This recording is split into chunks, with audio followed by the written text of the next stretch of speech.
Bukan seperti mereka yang menyia-nyiakan bulan Ramadan, yang tidak pantas untuk mendapatkan tahniah, melainkan pantasnya untuk mendapatkan takziah. Ramadan meninggalkanmu, engkau diharamkan dari rahmat Allah subhanahu wa ta'ala. Hari-hari Ramadan terlewat begitu saja, engkau buang waktumu tanpa berzikir mengingat Allah.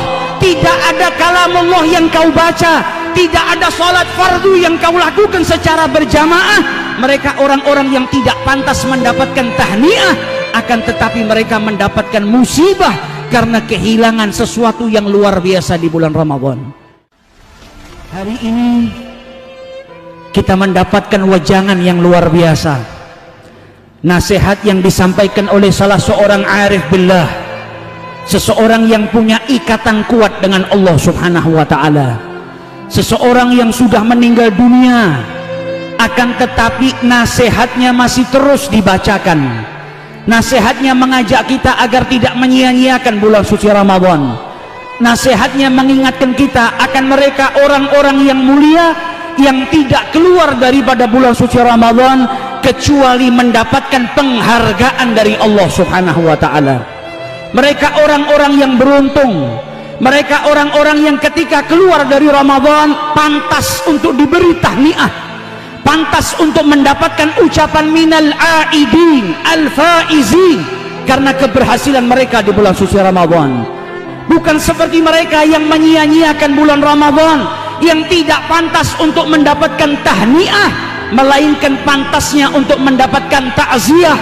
Ramadan meninggalkanmu, engkau diharamkan dari rahmat Allah subhanahu wa ta'ala. Hari-hari Ramadan terlewat begitu saja, engkau buang waktumu tanpa berzikir mengingat Allah. Tidak ada kalamullah yang kau baca, tidak ada sholat fardu yang kau lakukan secara berjamaah. Mereka orang-orang yang tidak pantas mendapatkan tahniah, akan tetapi mereka mendapatkan musibah karena kehilangan sesuatu yang luar biasa di bulan Ramadan. Al-Habib Al-Alim Al-Allamah Al-Qadhi Muhsin bin Alwi As-Saqqaf, dalam nasihatnya beliau membuka dengan firman Allah subhanahu wa ta'ala. Tuhan kita yang maha dermawan, Tuhan kita yang sangat mencintai hambanya. Ketika memulai nasihatnya beliau bacakan ayat ya ibadi. Ketika kita mencintai orang lain, kemudian orang tersebut menerima cinta kita, memanggil kita dengan duhai saudaraku, maka bahagialah hati kita. Dan Allah subhanahu wa ta'ala ketika berbicara dengan hambanya, maka ia panggil hambanya dengan ya ibadi. Wahai hamba-hambaku, siapa yang kau ajak bicara ya Rabb? Alladzina asrafu ala anfusihim. Dalam ayat ini Allah berbicara bukan kepada hamba-hambanya yang taat, bukan kepada hamba-hambanya yang berpegang teguh kepada pelajaran atau perintah-perintah Allah, namun yang diajak bicara oleh Allah, alladzina asrafu ala anfusihim. Orang-orang yang berlumuran dosa, orang-orang yang terlewat batas, orang-orang yang tidak taat kepada Allah. Ya Rabb, mereka yang berbuat dosa, kelewat batas, tidak taat, masih kau nisbatkan mereka kepada dirimu. Allah masih memanggil hamba-hambanya yang terlewat batas dengan ya ibadi. Di dunia ini kita kenal simbol kasih sayang adalah ada pada orang tua kita. Orang tua yang tidak rela anaknya kelaparan, dia rela meninggalkan makan demi anaknya. Dia rela meninggalkan kebahagiaan asalkan anaknya bahagia. Orang tua yang cinta kepada anaknya, ketika sang anak berbuat salah berulang kali, terlewat batas, maka tidak jarang kita dapati orang tua yang mengusir anaknya. Orang tua simbol kasih sayang, ketika menghadapi anaknya yang terlewat batas, terkadang orang-orang tua tersebut mengusir anaknya dan tidak lagi menganggap anaknya sebagai anaknya. Namun Allah subhanahu wa ta'ala Ar-Rahman, Ar-Rahim, Al-Karim, Al-Jawad, ketika berhadapan dengan hambanya yang berlumuran dosa, yang penuh dengan kesalahan, yang terlewat batas, masih dipanggil oleh Allah subhanahu wa ta'ala dengan sebutan ya ibadi. Wahai hambaku, yang telah terlewat batas, berlumuran dosa. Kenapa ya Rabb? Apakah engkau akan hukum mereka? Engkau siksa mereka? Apakah engkau akan ancam orang-orang tersebut? La taqnatu min rahmatillah, melainkan disemangati oleh Allah subhanahu wa ta'ala. Duhai hambaku yang terlewat batas, yang memiliki dosa yang sangat banyak, jangan pernah kalian berputus asa dengan rahmatnya Allah subhanahu wa ta'ala. Rahmat yang maha besar. Sebanyak apapun dosa yang kau lakukan, sebesar apapun dosa yang kau lakukan, innallaha yaghfirudz dzunuba jami'a, ketahuilah seluruh dosa dapat diampuni oleh Allah subhanahu wa ta'ala. Bahkan dalam hadis qudsi Rasulullah membawakan firman Allah subhanahu wa ta'ala, andai kita datang dengan dosa yang banyaknya hampir memenuhi bumi ini, asalkan kita tidak menyekutukan Allah subhanahu wa ta'ala, niscaya Allah akan membawa ampunan yang besarnya pun hampir memenuhi bumi ini. Tidak ada dosa yang tidak diampuni oleh Allah subhanahu wa ta'ala selagi kita tidak menyekutukan Allah. Bahkan kita tidak pernah diusir oleh Allah subhanahu wa ta'ala. Setiap malam sebagaimana kita dikabarkan oleh Rasulullah sallallahu alaihi wasallam. Ini ayat sangat berharga. Ini ayat tidak hanya harus kita dengar, melainkan kita resapi betapa cintanya Allah subhanahu wa ta'ala kepada kita. Setiap malam, di sepertiga malam, Allah selalu menyeru kepada para hamba-hambanya, hal min mustaghfir, adakah dari kalian wahai hamba-hambaku yang memohon ampun, hal min taib, hal min dzil hajah, siapa yang punya hajat, siapa yang hendak bertaubat. Disambut kita oleh Allah subhanahu wa ta'ala. Maka merugilah mereka yang tidak mau memohon ampun kepada Allah subhanahu wa ta'ala. Merugilah mereka yang tidak bertaubat kepada Allah subhanahu wa ta'ala. Ini bulan dibukakan oleh Allah subhanahu wa ta'ala maghfirah yang luar biasa, rahmat yang luar biasa. Yang keluar dari bulan Ramadan tidak mendapatkan ampunan dari Allah subhanahu wa ta'ala, itu tandanya dia tidak meminta ampun kepada Allah subhanahu wa ta'ala. Karena ketika dia meminta ampun kepada Allah subhanahu wa ta'ala, maka ia akan dapati Allah subhanahu wa ta'ala tawwabar rahimah, akan diterima taubatnya, akan dicintai dan dikasihi oleh Allah subhanahu wa ta'ala. Kecintaan yang luar biasa yang Allah subhanahu wa ta'ala berikan kepada hambanya. Bahkan dalam sebuah riwayat dikatakan ada seorang wanita yang kehilangan anaknya berhari-hari. Para sahabat pun ikut mencarikan sang ibu ini. Ibu yang kehilangan anaknya, anak yang entah gimana hilang. Sang anak pun juga merasa ketakutan karena kehilangan ibunya. Beberapa saat setelah itu Allah subhanahu wa ta'ala memperjumpakan mereka berdua. Sang anak yang telah berputus asa, dia menganggap pasti ibunya sudah wafat dan tidak bisa berjumpa. Tiba-tiba dia melihat ibunya dari kejauhan. Sang ibu pun yang mengira anaknya sudah wafat juga tiba-tiba melihat anaknya dari kejauhan, dan mereka berdua berlari, berpelukan, menangis dengan penuh sukacita. Dan diriwayatkan tidak ada satu sahabat pun yang melihat momentum tersebut terkecuali mereka semuanya meneteskan air mata. Tak lama kemudian Rasulullah keluar dari kemahnya. Beliau bertanya, apa yang membuat kalian menangis? Hadhil ya Rasulullah, ibu ini yang membuat kita menangis. Kecintaan seorang ibu, kerinduan seorang ibu kepada anaknya. Ketika berpisah dengan anaknya kemudian diperjumpakan oleh Allah subhanahu wa ta'ala, maka Nabi ketika mendengar ucapan para sahabat, beliau bertanya, apakah mungkin dan bagaimana pendapat kalian? Apakah mungkin ibu ini melemparkan anaknya ke dalam api yang masih menyala, membakar anaknya hidup-hidup? Para sahabat menjawab, la ya Rasulullah, tidak mungkin seorang ibu rela membakar anaknya hidup-hidup.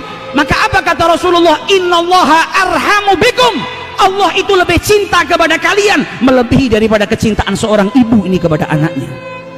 Seorang ibu yang tidak rela anaknya dibakar, begitu juga dengan Allah subhanahu wa ta'ala. Allah tidak rela satu hambanya di muka bumi ini, walaupun ada sedikit iman dalam hatinya, dibakar dalam siksa nerakanya Allah subhanahu wa ta'ala.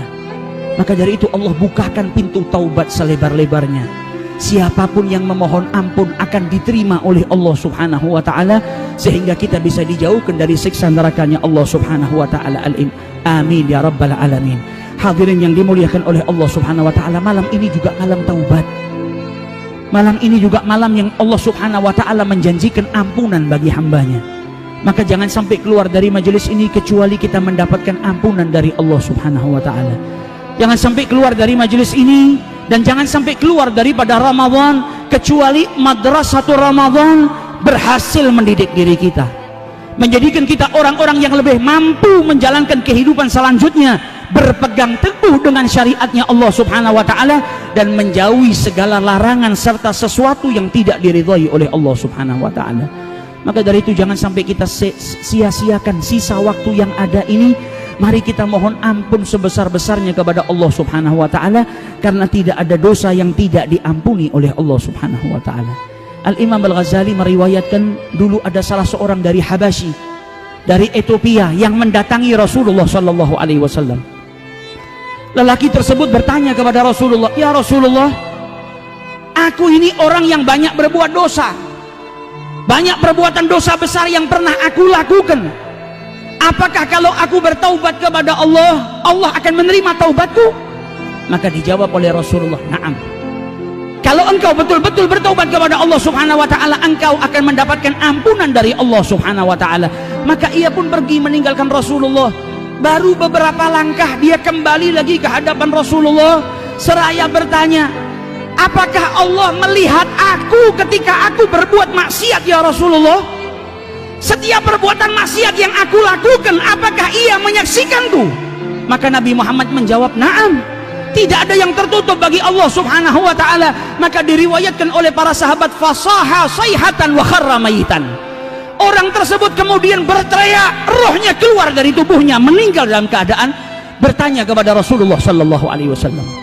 Para ulama menjelaskan, yang pertama, orang itu bertanya karena tidak ada manusia yang menyepelekan masalah surga dan neraka. Dia bingung, apakah kalau saya mati ini akan kekal di neraka, atau kalau saya bertaubat, taubat saya diterima dan ada kesempatan untuk saya masuk ke dalam surganya Allah. Setiap orang pasti memiliki pertanyaan seperti itu. Ketika dia mendapat jawaban dari Rasulullah, "Na'am, kalau engkau bertaubat, dosamu akan diampuni oleh Allah," maka merasa tentram hatinya. Berarti ada kesempatan baginya untuk masuk ke dalam surganya Allah subhanahu wa ta'ala. Namun ketika meninggalkan Rasulullah, dia sudah masuk ke dalam bab yang berikutnya yang lebih dalam. Maka ia pun bertanya kepada Rasulullah, "Ya Rasulullah, apakah ketika aku bermaksiat Allah melihatku?" Ketika dia mendengar jawaban Rasulullah, "Na'am," mulai dia berpikir, ketika aku melanggar perintahnya, dia melihat aku, namun ia tidak memutus kenikmatannya untukku. Kita yang duduk di sini pasti pernah melakukan perbuatan maksiat. Orang tua kadang menarik fasilitas yang ia berikan kepada kita ketika kita melanggar perintahnya. Namun ketika kita bermaksiat, terkadang Allah masih memberikan kenikmatannya kepada kita. Ia tidak cabut fasilitas-fasilitas yang Allah berikan kepada kita. Orang itu kemudian berpikir, ketika aku bermaksiat kepada Allah dan Allah melihat aku, dan Allah masih menutup perbuatan burukku, padahal sudah tentu bisa Allah subhanahu wa ta'ala membongkar seluruh keburukan kita, namun keburukan kita ditutup oleh Allah subhanahu wa ta'ala. Terkadang kita berbuat buruk, ditutup keburukan kita sehingga orang lain tidak tahu. Andai kata orang lain tahu keburukan kita, perbuatan maksiat yang kita lakukan, mungkin mereka tidak mau duduk dengan kita, atau mungkin mereka sudah enggan berjabat tangan dengan kita. Bahkan kasih sayang Allah kepada kita, perbuatan maksiat kita ditutup oleh Allah, tidak dibeberkan kepada halayak, dan Allah masih kirimkan husnudzon. Allah kirimkan berbaik sangka kepada orang-orang yang berkumpul dengan kita, sehingga kita terkadang ada orang yang menghormati kita, berbaik sangka dengan kita, menganggap kita lebih baik daripada dirinya. Padahal kalau Allah bongkar keburukan-keburukan kita, mungkin orang itu enggan duduk lagi dengan kita. Dan terkadang kita tidak pernah memikirkan bagaimana hubungan kita dengan Allah. Kita lebih malu dengan manusia dan tidak pernah merasa malu dengan Allah subhanahu wa ta'ala atas perbuatan-perbuatan maksiat yang kita lakukan. Wa'iyadzubillah. Kemudian Al-Habib Muhsin menyampaikan kepada kita tentang bahayanya perbuatan-perbuatan maksiat, baik itu hikid, iri, dengki, hasud, dan juga perbuatan-perbuatan zalim lainnya. Sesungguhnya perbuatan maksiat pada hakikatnya kita sedang menzalimi diri kita sendiri.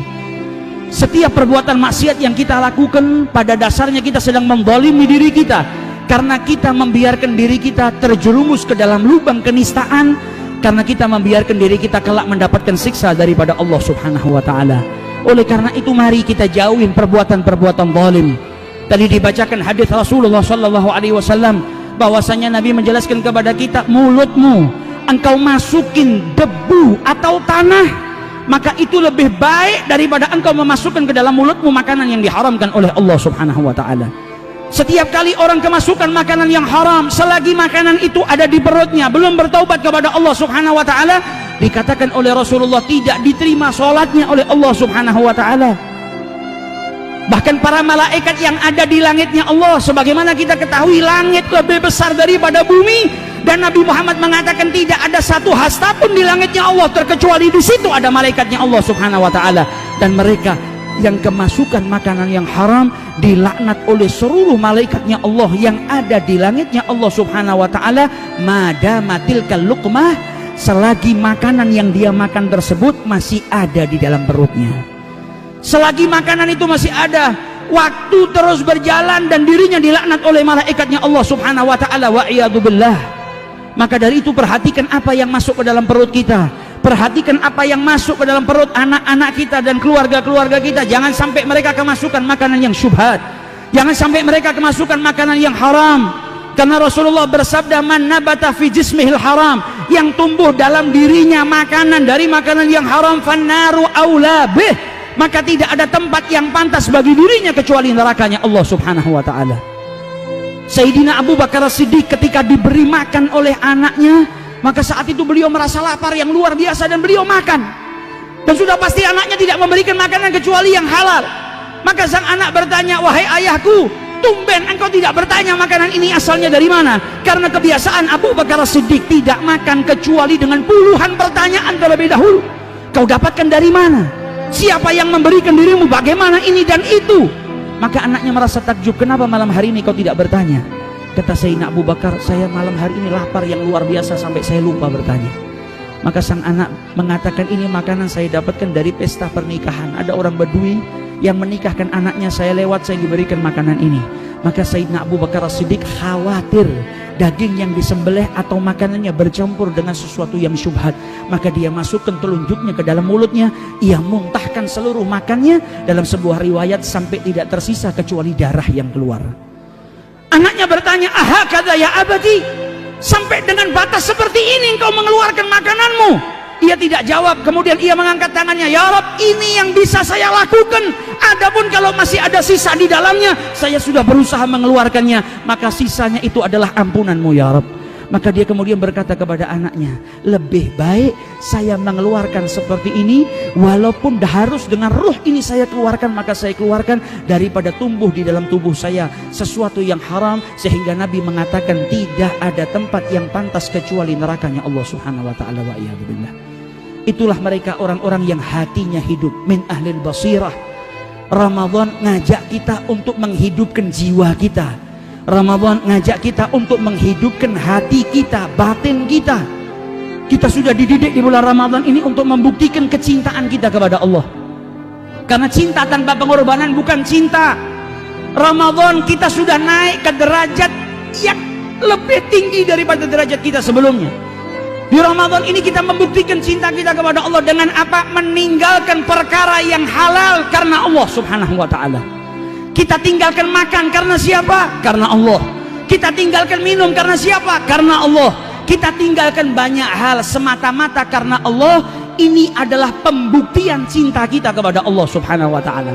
Maka rawat cinta ini, perjuangkan cinta ini, sehingga kita mendapatkan kecintaan Allah Subhanahu wa taala, dan kelak kita ditempatkan di surganya Allah Subhanahu wa taala dengan orang-orang yang dimuliakan oleh Allah Subhanahu wa taala. Kemudian Al-Habib Muhsin bin Alwi As-Saggaf, beliau membicarakan tentang 4 golongan sebagaimana disabdakan oleh Rasulullah sallallahu alaihi wasallam.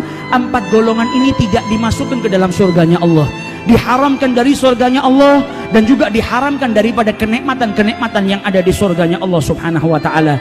Nabi Muhammad menjelaskan yang pertama adalah mudminul khamr, orang yang minum minuman keras. Kemudian dikatakan oleh Rasulullah, wa akilur riba, orang yang makan riba. orang yang makan hartanya anak yatim, dan yang terakhir al-aguli walidai, orang yang durhaka kepada kedua orang tuanya. Hati-hati bagi mereka yang masih punya kedua orang tua. Orang tuamu adalah pintumu menuju surganya Allah Subhanahu wa ta'ala. Orang tuamu adalah sarana yang paling mudah yang Allah berikan kepada dirimu untuk engkau menuju surganya Allah Subhanahu wa ta'ala. Orang tua yang disebut oleh Allah setelah penghambaan kepada Allah, wabil walidaini ihsana. Oleh karena itu Imam Hasan al-Basri ketika ibunya meninggal, beliau menangis luar biasa. Ketika ditanya, engkau ini imam, engkau ini ulama besar, ditinggal mati oleh ibumu, menangis seperti ini, seperti orang yang tidak berpendidikan. Kata beliau, aku menangis bukan karena gaddar Allah, aku menangis bukan karena wafatnya ibuku, karena aku menangis karena ada satu pintu surga yang tadinya terbuka untukku hari ini ditutup oleh Allah Subhanahu wa ta'ala. Orang tuaku adalah sarana yang paling mudah untuk menuju ke pintu surganya Allah Subhanahu wa ta'ala, dan dengan wafatnya orang tuaku maka tertutup pintu tersebut. Maka bagi kita yang masih memiliki kedua orang tua, hati-hati. Jangan sampai kita mengangkat suara kita melebihi daripada suara orang tua kita. Jangan sampai kita mengangkat suara kita tidak sopan kepada orang tua kita. Dan itu pun dilarang oleh Allah Subhanahu wa ta'ala dalam Al-Quran. Mari kita tiru orang-orang yang mengagungkan orang tuanya, orang-orang yang memuliakan kedua orang tuanya. Bahkan sahabat-sahabat Nabi Muhammad di dalam sholat ketika dipanggil ibunya, dia mengeraskan bacaan supaya ibunya tahu kalau dia sedang sholat. Selesai sholat dia keluarkan beberapa ekor kambing, dia sedekahkan di jalan Allah agar diampuni oleh Allah, karena tadi meneriakkan suaranya supaya ibunya tahu kalau dia sedang sholat. Bukan berteriak kurang ajar, tapi jaga yang luar biasa. Sayyidina Hasan bin Ali bin Abi Thalib tidak mau makan dengan ibunya Fatimah, sehingga Sayyidah Fatimah bertanya, malaka ya Hasan, kenapa engkau wahai Hasan tidak mau makan dengan ibumu? Maka kata Hasan, wahai ibu, saya takut kalau saya mengambil makanan yang kau ingin makan, sehingga akhirnya saya tergolong sebagai anak yang durhaka kepada kedua orang tuanya. Makanan yang dilirik oleh ibunya, yang mungkin ibunya mau ambil, dia takut kalau makan bersama ia ambil makanan yang ingin diambil oleh ibunya. Mereka orang-orang yang hatinya hidup, mereka orang-orang yang berjuang untuk mendapatkan kemuliaan daripada Allah Subhanahu wa ta'ala. Maka dari itu kesempatan bagi kita yang masih memiliki kedua orang tua, muliakan, cintai, berbaktilah kepada kedua orang tua agar kita mendapatkan surganya Allah Subhanahu wa ta'ala. Kemudian dilanjut oleh beliau, dan orang yang lagi dilaknat oleh Allah Subhanahu wa ta'ala dan tidak akan dimasukkan ke dalam surganya Allah Subhanahu wa ta'ala adalah orang yang memutus tali silaturahmi. Berapa banyak akhir-akhir ini kita lihat gara-gara perbedaan pendapat seseorang memutus tali persaudaraannya, seseorang memutus tali silaturahminya hanya karena permasalahan-permasalahan duniawiyah. Ketahuilah, orang-orang yang memutus tali silaturahmi, memutus persaudaraan, mereka dilaknat oleh Allah Subhanahu wa ta'ala, wa iyadzubillah. Bahkan Nabi Muhammad diriwayatkan oleh Al-Asbahani, ketika Nabi duduk beserta para sahabatnya, Nabi berkata kepada orang-orang yang duduk bersama beliau, la yujalisuna al-yawm qati'ur rahim. Tidak boleh hari ini ada yang duduk beserta kita orang yang memutus tali silaturahmi. Maka berdiri salah seorang pemuda, dia kembali menjumpai bibinya karena punya masalah dengan bibinya. Dia minta maaf dengan bibinya, ia sambung tali silaturahminya, baru kembali ke majelisnya Rasulullah sallallahu alaihi wasallam. Dan Nabi bersabda, innar rahmata lan tanzil, sesungguhnya rahmat Allah tidak turun ala qaumin, atas sekelompok kaum, wa fiha qati'ur rahim, dan ada di antara mereka orang yang memutus tali silaturahmi. Maka jadikan bulan Ramadan ini bulan persaudaraan. Jadikan bulan Ramadan ini kita sambung kembali saudara-saudara kita yang mungkin memiliki masalah dengan kita, yang salah dengan kita, kita maafkan. Jika kita yang berbuat salah, maka kita datangi mereka, kita minta maaf, kita sambung kembali tali silaturahmi, sehingga Ramadan tidak meninggalkan kita dan kita mahrum dari keberkahan Ramadan. Semoga malam hari ini jadi malam yang indah untuk kita, malam-malam yang dihujani berkah oleh Allah Subhanahu wa ta'ala. Dan semoga kita berserta keluarga kita dan orang-orang tua kita yang saat ini ada bersama kita, semoga mereka dipanjangkan usianya oleh Allah Subhanahu wa ta'ala, bisa membimbing kita di Ramadan-Ramadan yang akan datang. Dan semoga setiap hajat kita dikabulkan oleh Allah Subhanahu wa ta'ala. Amin amin ya rabbal alamin. Rabbana taqabbal minna innaka antas samiul alim wa tub alaina innaka antat tawwabur rahim. Wa sallallahu ala sayyidina Muhammadin wa ala alihi wa sahbihi wa sallim.